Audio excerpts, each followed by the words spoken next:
This Guy's Garage. Like and subscribe. The honourable member for Fort York. Mr. Speaker, we're debating an issue today that goes to the core of our country and our democracy, which are built on foundational pillars of transparency and accountability. And if you've been listening throughout this debate, as I have, the Liberal responses have been often to deflect or to attack the messenger. Now, Mr. Speaker, you only go personal when you can't defend something based on its merits. You go personal when you cannot defend the indefensible.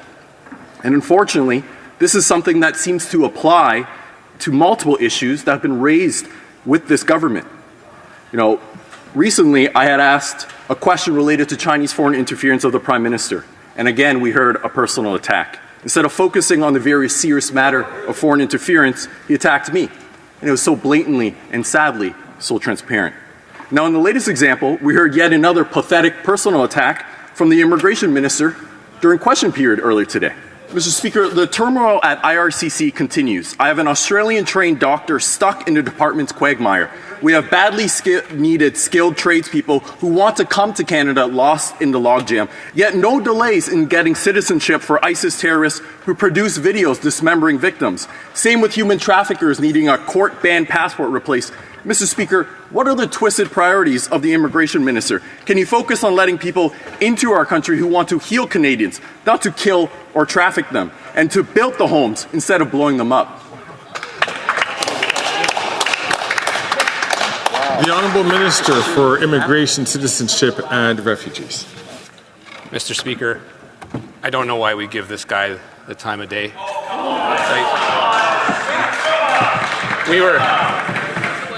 We drummed this guy out of our party because he covered up allegations of sexual assault against him and was fined by the military by it. He's so bad the Conservatives don't even want him in his party. And he was so afraid of the Green Party leader, he's now sitting over there. He knows precisely the answer to those questions. His office has never brought a single case to me. They're lazy, they don't get anything done, and he just does this for his social media, Mr. Speaker.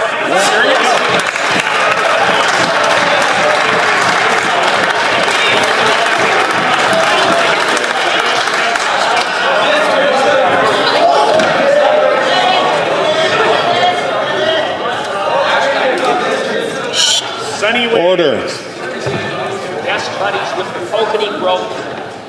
It is very important. It is order, please. It is very important that all members are extended the courtesy and the respect that is owed to all members who sit in this place. I will, if necessary, come back to this House as I would review this matter. I don't care about what he called me, because I've been called worse by better. But I do take offense with the personal attacks that he has levied on my staff. Mr. Speaker, my Toronto constituency office is proud to serve not only my constituents, but also other Torontonians who were failed by the Immigration Minister's Toronto Liberal colleagues. And I could not be more proud of my team for stepping up where they have failed. All four of my team in Toronto are former immigrants. One is a former refugee. And unlike the Immigration Minister, we actually care about immigrants and the people who choose to make Canada their home, the people who want to work or study here and or a place that they want to visit, often because their families call Canada home and they want to reunite with them. Far too many people have been failed by IRCC and that department under the Immigration Minister's watch. People who have been caught in some sort of weird purgatory that has been inhumane while they are separated from their family, those who are missing funerals to say their final goodbyes to their loved ones, all because of, I don't know if it's incompetence, ignorance, or something else that's driving the Immigration Minister. Now, unlike the Immigration Minister, my office, we actually care about the integrity of Canada's legal and immigration systems. Unlike the Immigration Minister, we would never abuse our power to make a mockery of Canada's courts and the professional immigration staff by overruling a deportation order issued by his own department, upheld by the federal court to save to save, Mr. Speaker, a 5-time criminally convicted foreign national, a foreign national who boasted of foreign financing to blockade Canadian roads, infrastructure like building of pipelines. No wonder this government doesn't take the issue of foreign interference seriously when they're actively abetting it and saving those who are proud to boast of it. Mr. Speaker, how can we have a country where there is transparency, responsibility, and accountability when we are protecting foreign nationals who boast of foreign interference, when under the immigration minister's watch and his predecessors, they are letting in ISIS terrorists who are in videos dismembering the victims, the people they have murdered, that they then grant them citizenship. Mr. Speaker, I take the issue of immigration seriously because my family, my parents were refugees, welcomed to Canada at a time where other countries were closing their borders to people in need. And I knew of no better way to honor that incredible act of compassion by Canadians then, 40 years ago, than to serve. It's why I volunteered to join the Navy 9.5 years ago, and because there is no better way than to give back and serve the very country that gave my family everything. And so last year, during my honeymoon, my wife very kindly allowed us to take a detour to South Africa so I could meet with Canada's High Commission in Pretoria, because there also is racism there. Racism being perpetuated by locally employed staff hired by the Department of Immigration. People who are perpetuating the injustices of apartheid in Canada's name. And this continues under the watch of this immigration minister. Nothing is done. There are black doctors from South Africa, black nurses, people who want to come here and help Canada to heal Canadians, to relieve the backlog of patients and surgeries that are so bad in British Columbia that they're having to send patients, Canadians, to the US. What a shame and what a sham. And now they are being discriminated against, and that continues under this immigration minister's watch. So you see, Mr. Speaker, this is why I have been so adamant on ensuring that we uphold the highest standards of Canada's legal and immigration systems. Now, this again goes back to the heart of the issue that we have been debating as regards to SDTC. Because it's clear that when you turn a blind eye to corruption, when you turn a blind eye to perhaps at best incompetence, you see what happens. You see how it permeates all different departments in this country, and it's failing Canadians. Mr. Speaker, I want to use my last few moments to simply address a matter that was raised also during the immigration minister when he attacked the competence of my staff. He said my office had never sent his department anything. Well, he should go back to his office and ask his team about the case that was escalated on September 14th, 2024.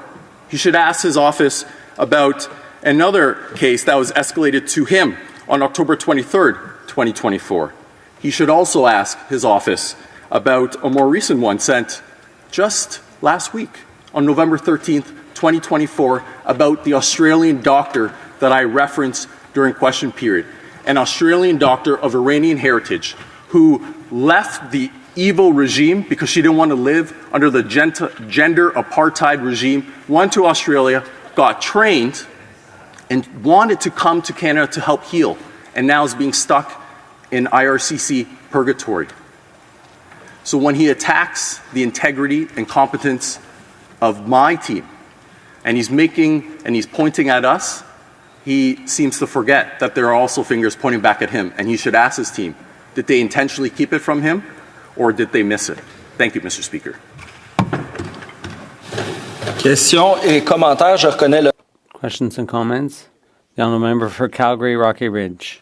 And I have to say, I was actually astonished by what I saw in question period today. That was actually, I've seen a lot of personal attacks and a lot of vitriolic debate, but that was quite exceptional. I can only imagine, if. But anyway, I get to the point here in that this member, needs, I think, to be given an opportunity, a further opportunity to really address that and to call it for what it is. I mean, that was the action of a deeply insecure bully that we saw this afternoon in question period.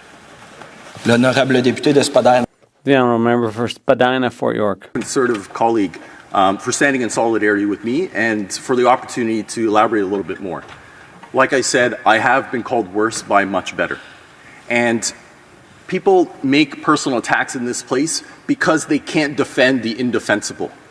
It is indefensible to try to protect a foreign national who boasts of foreign interference when the country is in the grips of trying to understand the full scope of foreign interference in this country. It is indefensible that citizenship was granted to an ISIS terrorist, and is indefensible at a time where Canadians need to be healed and are hurting, that doctors are being prevented from practicing in our country and building a life here when we need them more than ever.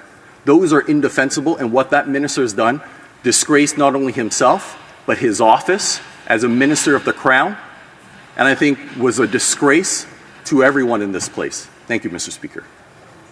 Question et commentaire, l'honorable secrétaire.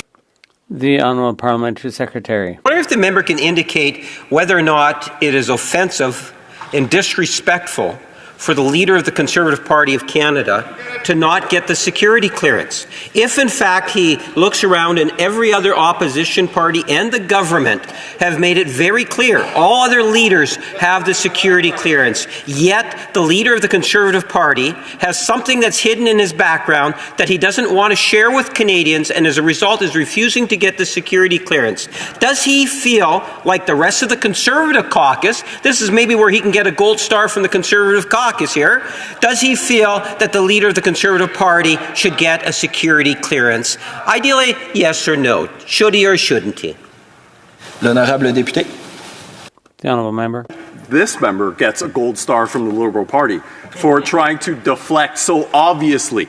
And I said this in my remarks, knowing that this was going to come up. You deflect from the core issue because you cannot defend the indefensible. And that is why they deflect as much as they can. You know, they try to make this big thing about the security clearance when it is the Prime Minister who is sitting on intelligence of 11 parliamentarians who have been noted as having betrayed this country. These 11 parliamentarians are in the protective custody of the Prime Minister. Why? What is he so afraid of, Mr. Speaker? Question et commentaire, je reconnais l'honorable député. Questions and comments? The honourable member for Edmonton. From Spadina, North York, for his excellent talk today. I'd like to ask him to comment on the member from Winnipeg's obsession about security in light of the fact that the Liberal government gave taxpayers money to an illegal Chinese police station in Montreal, not once, but twice. And not only did the Liberal government fund these illegal police stations, they extended them charitable tax status. I wonder if my colleague could comment on that. L'honorable. The honourable member. Mr. Speaker, it is insane that this federal government, under their watch, they have not only extended taxpayer dollars, but also charitable status to organizations that are fronts for the Chinese Communist Party. And I have to ask, what is the incentive? What is their motivation? Is it because they benefit in some way? As we've heard at the Hogue inquiry, where members of their caucus and their party have benefited through help to secure nominations, fundraising. What is the motivation? And why have they dragged their feet for as long as they have? What do they have to be afraid of? What are they scared of coming out by naming the 11 parliamentarians? And so when they continue to focus on this issue of security clearance, well, Mr. Speaker, we don't need a security clearance to know that there are 11 parliamentarians named not only in the National Security Intelligence Committee of Parliamentarians, but it's been validated by the Hogue inquiry. It's been validated by multiple news reports. And so what we need to know is why the Prime Minister refuses to name those 11. What is he so afraid of? Question et commentaire, l'honorable. Questions and comments? The Honourable Parliamentary Secretary. You have a Canadian that was assassinated. You have many Canadians that are being extorted. You have the leadership of the Conservative Party being manipulated all through foreign interference. You have China and Russia that are actually spending gobs of money to try to discredit this particular Prime Minister, all to the advantage of the Conservative Party, and yet you have the leader of the Conservative Party saying, I don't care. I don't want the security clearance. He doesn't want to know. Does he really not want to know, or is he scared to tell Canadians what's his background that's preventing him from getting the security clearance? And why is the member defending the Conservative leader? He's actually saying, it's okay. It's okay. We don't have to be concerned about foreign interference. Is he or is he not concerned about foreign interference? And if he is, then he should not be supporting the Conservative leader. Bon, je demanderai évidemment aux collègues. I'd call for some decorum and respect for people who have the floor, especially when the chair is speaking. Thank you, honourable members. The honourable member may now answer. I hosted a press conference just a couple of weeks ago where we brought in an investigative journalist who has been at the forefront of identifying foreign interference. We brought in the former Asia-Pacific desk chief at CSIS, and we brought in a sinologist, all experts in identifying Chinese foreign interference. And at that press conference, names were named. And one of the names that was raised was the International Trade Minister. And I believe that that minister sits on that side with this member. And so when they raise this issue of foreign interference, who is the one who's truly not taking this seriously? Bringing up the Conservative leader, he himself has said, name the names. I don't care which, I'm paraphrasing, but essentially has said he doesn't care which party they're in.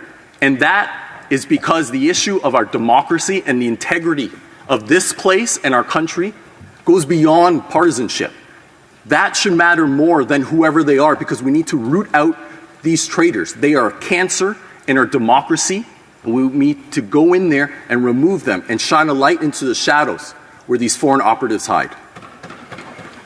Questions et commentaires, l'honorable. Questions and comments. The honourable member for Calgary Centre. And I felt compelled to rise on this question today with the member and his speech, and I really appreciate the speech he gave. What I really want to do is apologize to him on behalf of this whole House for the comments he endured during question period today, because they are beyond the pale of anything I've seen in this House of Commons so far, and he did not deserve that. And frankly, I think that the Speaker should have that member that made those comments, that minister of this government, removed from this House for a period of time for saying such heinous things about another member of this House that are frankly untrue. But I will ask a question, because it's incumbent upon me to ask a question here at this point in time. And I would ask him, this is a member that knows both what's required to be a member of Parliament as far as security clearance goes and what's required of the military for that security clearance. And does he think there's anything outside of muzzling the leader of His Majesty's loyal opposition in the questions he gets to ask the government that would be accomplished without the security that the leader of the opposition already has, and he's just doing his constitutional role? L'honorable député. Honourable member. I actually have a security clearance myself as a result of my role as a Naval Reserve officer. And there's a very rigorous process that goes through it. And there are requirements incumbent on anyone who has clearance to access certain information. And that includes, to put it simply, muzzling one's ability to be able to use it. So the role of the official opposition, as the Liberals know full well, is to hold the government to account. But by getting into their trap that they're trying to set up in getting, the security clearance, it then would prohibit the leader of the official opposition from doing his duty of holding the government to account. Let's instead focus on the fact that the Prime Minister does not need security clearance to name the names. He, as the Prime Minister, has the ability to declassify all of that. And he conveniently was able to go to the Hogue inquiry and just throw out there that, he's allegedly seen some conservative names. Well, that's convenient. I thought we couldn't reveal anything because we need to protect intelligence and protect the methods and all of that. But it doesn't seem to matter to the Liberals when it can be of potential partisan advantage to them to magically declassify. Just like they've magically alleged around India only for the National Security Intelligence Advisor last night to completely walk that back, all at expense of our country and our relationship with the largest democracy in the world. Shame on this government. Désolé de devoir interrompre.